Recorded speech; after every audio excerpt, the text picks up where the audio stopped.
Imagine करो तुम्हें कुछ इनक्रेडिबली ओल्ड मिले, कुछ ऐसा जो हमारी ह्यूमन स्टोरी के बारे में हमारी सारी सोच बदल दे। एक रिमोट केव में, दूर दराज, एक पेंटिंग, पास्ट से आया हुआ एक मैसेज। ये कोई ऐसी वैसी ओल्ड ड्राइंग नहीं है। हम बात कर रहे हैं 51,000 ईयर्स ओल्ड। अपने ग्रैंड पेरेंट्स के बारे में सोचो। अब सोचो वे बैक। ये पेंटिंग वहां वेट कर रही थी, ह्यूमन क्रिएटिविटी की बुक का एक न्यू फर्स्ट पेज। ये हमें बताती है कि हमारे एंसेस्टर्स हमारी सोच से भी कहीं पहले से थिंकिंग, क्रिएटिंग और स्टोरीज टेल कर रहे थे। ये उनके माइंड्स में झांकने की एक विंडो है, हजारों सालों का कनेक्शन है। तो ये एंशियंट आर्ट क्या शो करता है और ये इतना इंपॉर्टेंट क्यों है? साइंटिस्ट्स को इसकी एज का पता कैसे चला? हम उस इंडोनेशियन आइलैंड तक जर्नी करेंगे जहां ये ट्रेजर मिला था। हम इमेजेस को क्लोजली देखेंगे और उनके डीप मीनिंग को समझेंगे। ये सिर्फ आर्ट हिस्ट्री से कहीं ज्यादा है। ये इस बारे में है कि हम कौन हैं। अमेज्ड होने के लिए प्रिपेयर हो जाओ। स्टोरी शुरू होती है इंडोनेशिया में, सुलावेसी नाम के एक आइलैंड पर। यह आइलैंड अपनी लाइमस्टोन केव्स के लिए जाना जाता है, जो रिमोट वैलीज में छिपी हुई है। इमेजिन करो 51,000 ईयर्स पहले की दुनिया। ह्यूमंस वहां थे, एक्सप्लोर कर रहे थे और अपने मार्क छोड़ रहे थे। वो स्पेसिफिक केव है लेयांग टेडोंगनगे, एक सेक्लूडेड वैली में जो स्टीप लाइमस्टोन क्लिफ्स से घिरी हुई है। ये वैली सिर्फ ड्राई सीजन में ही एक्सेसिबल है, वो भी ग्रेट एफर्ट से। रिसर्चर्स को डिफिकल्ट टेरेन से ट्रैक करना पड़ा, जिससे पता चलता है कि वो कितनी आइसोलेटेड थी। एक perfectly preserved time capsule. Griffith university के बसरान बुरहान की लीडरशिप में आर्कियोलॉजिस्ट्स की एक टीम ने ये फाइंड किया। वो एरिया का सर्वे कर रहे थे, अर्ली ह्यूमन लाइफ के साइंस ढूंढ रहे थे। सडनली उन्होंने इसे देखा, केव वॉल पर काफी ऊपर एक वाइब्रेंट रेड पेंटिंग। वो प्योर डिस्कवरी और एक्साइटमेंट का एक स्टनिंग मोमेंट था। इसे फाइंड करना एक बात थी, इसकी एज समझना दूसरी। पेंटिंग पार्शियली मिनरल डिपॉजिट से कवर्ड थी, जैसे केव पॉपकॉर्न। इन मिनरल्स को डेट किया जा सकता है, जो इसकी एज का की था।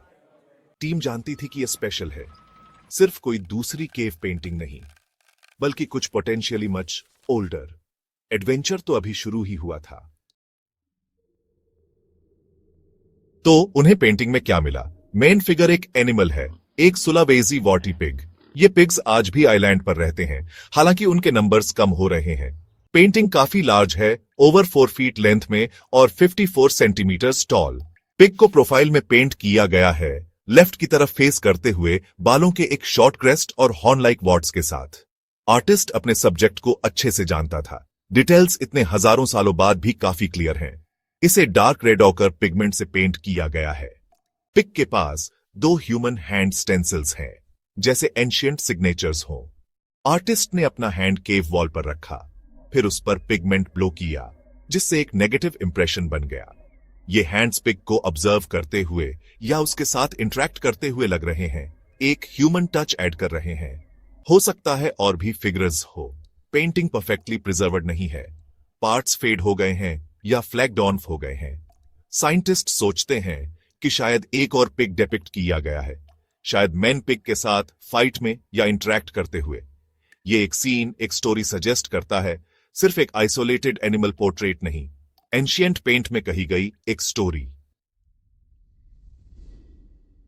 ये पिग पेंटिंग इतनी इंपॉर्टेंट क्यों है? ये सब इसकी एज और ये क्या रिप्रेजेंट करती है, इस बारे में है। ये करंटली दुनिया का ओल्डेस्ट नोन फिगरेटिव आर्ट है। फिगरेटिव आर्ट का मतलब है कि ये कुछ रिकॉग्नाइजेबल चीज डिपिक्ट करता है, जैसे कोई एनिमल या human like figure.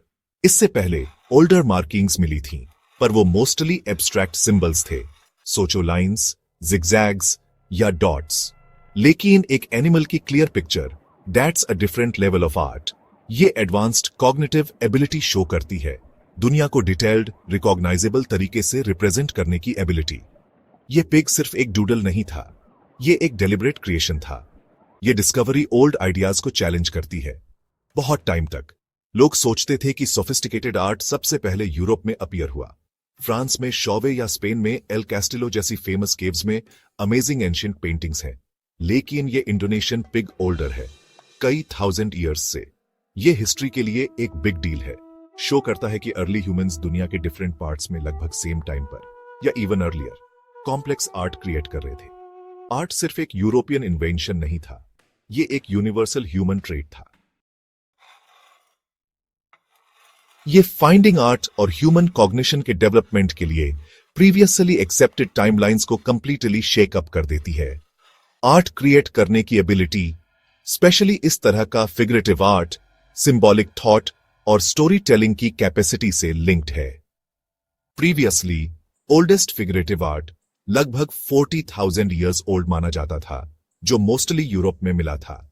Liang टेडोंगन pig 51,000 years पर उस डेट को सिग्निफिकेंटली पीछे पुश करता है और फोकस साउथ ईस्ट एशिया पर शिफ्ट कर देता है। यह सिर्फ एक पेंटिंग के बारे में नहीं है, यह इस रीजन से मिल रहे एविडेंस की ग्रोइंग बॉडी का पार्ट है।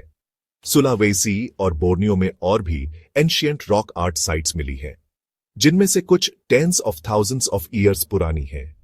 इस पिग पेंटिंग ने हमारे पास्ट में एक होल न्यू चैप्टर खोल दिया है। साइंटिस्ट्स को कैसे पता कि पेंटिंग ट्रूली 51,000 ईयर्स ओल्ड है? आंसर क्लेवर साइंस में है। स्पेसिफिकली एक टेक्निक जिसे यूरेनियम सीरीज डेटिंग कहते हैं। यह मेथड उन मिनरल डिपॉजिट्स पर यूज किया जाता है जो आर्टवर्क के टॉप पर फॉर्म होते हैं।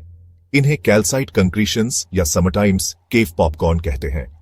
ये कैल्साइट लेयर्स स्लोली फॉर्म होती है जब डिसॉल्वड मिनरल्स से रिच पानी लाइमस्टोन के वॉल्स से सीप करता है और रॉक सरफेस पर ट्रिकल करता है। अगर पेंटिंग ऑलरेडी वहां है तो ये मिनरल्स टॉप पर डिपॉजिट हो सकते हैं, आर्टवर्क को इफेक्टिवली सील करते हुए और एक मिनिमम एज प्रोवाइड करते हुए। पेंटिंग उसे कवर करने वाले कैल्साइट से ओल्डर होनी चाहिए। एनालिसिस ने एक डिपॉजिट के लिए 45,500 ईयर्स की मिनिमम एज दी। लिकियन टीम को एविडेंस मिला कि पिग खुद मच ओल्डर हो सकता है, अप टू 51,200 ईयर्स ओल्ड। ये एंशिएंट पिग पेंटिंग हमें अर्ली ह्यूमन माइंड्स के बारे में सो मच बताती है।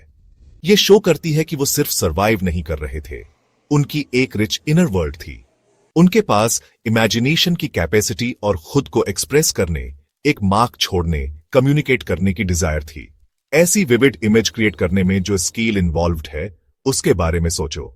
आर्टिस्ट को पिग्स ऑब्जर्व करने, उनकी एनाटॉमी और बिहेवियर समझने की जरूरत थी। उन्हें रेड ऑकर जैसे पिगमेंट्स फाइंड या मेक करने की जरूरत थी, और उन्हें इसे अप्लाई करने का एक तरीका चाहिए था, परहैप्स फिंगर्स या सिंपल ब्रश यूज करके। यह कोई रैंडम एक्ट नहीं था, यह प्लान्ड और एग्जीक्यूटेड था। ऐसे अर्ली आर्ट का existence complex social structures suggest करता है। आर्ट नॉलेज शेयर करने, स्टोरीज टेल करने, रिचुअल्स परफॉर्म करने का एक तरीका हो सकता है। परहैप्स ये पेंटिंग्स हंटिंग मैजिक का पार्ट थीं, सक्सेस एंश्योर करने के लिए, या मे बी वो क्लैन सिंबल्स थे या इंपॉर्टेंट इवेंट्स के रिकॉर्ड्स थे। हम श्योर नहीं हैं, लेकिन पॉसिबिलिटीज फैसिनेटिंग हैं। ये उस टाइमलाइन को पीछे पुश करता है जब ह्यूमंस ने ये एबिलिटीज डेवलप की। उन्हें सो अर्ली और आर्ट के ट्रेडिशनल क्रेडल से सो फार पाना ह्यूमन इवोल्यूशन की हमारी अंडरस्टैंडिंग को चेंज करता है। इस पिक को वर्ल्ड अराउंड के आर्ट और सिंबॉलिक एक्सप्रेशन के दूसरे एंशिएंट फॉर्म्स से कंपेयर करना फैसिनेटिंग है। लॉन्ग टाइम तक फ्रांस और स्पेन की केव्स जैसे शॉवे और लास्को को अर्ली आर्ट का पिनेकल माना जाता था। वे बाइसन, हॉर्सेस और डियर शो करती हैं, जो इनक्रेडिबल स्किल से पेंटेड हैं। सुलावेसी पिग डिफरेंट है, नॉट जस्ट बिकॉज ये ओल्डर है, बल्कि also because of its location. ये शो करता है कि ये आर्टिस्टिक एक्सप्लोजन सिर्फ एक कॉन्टिनेंट तक कन्फाइंड नहीं था। साउथ ईस्ट एशिया में अर्ली ह्यूमंस भी सोफिस्टिकेटेड आर्ट क्रिएट कर रहे थे। उनके सब्जेक्ट्स लोकल एनिमल्स थे, जैसे वॉर्टी पिग या अनोआ, एक टाइप का ड्वार्फ बफलो।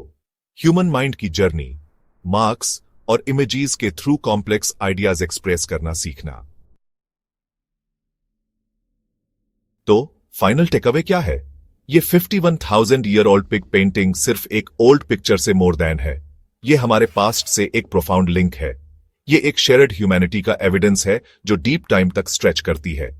ये हमें बताती है कि क्रिएट करने, स्टोरीज टेल करने, आर्ट के थ्रू वर्ल्ड का सेंस बनाने की अर्ज एंशिएंट और यूनिवर्सल है।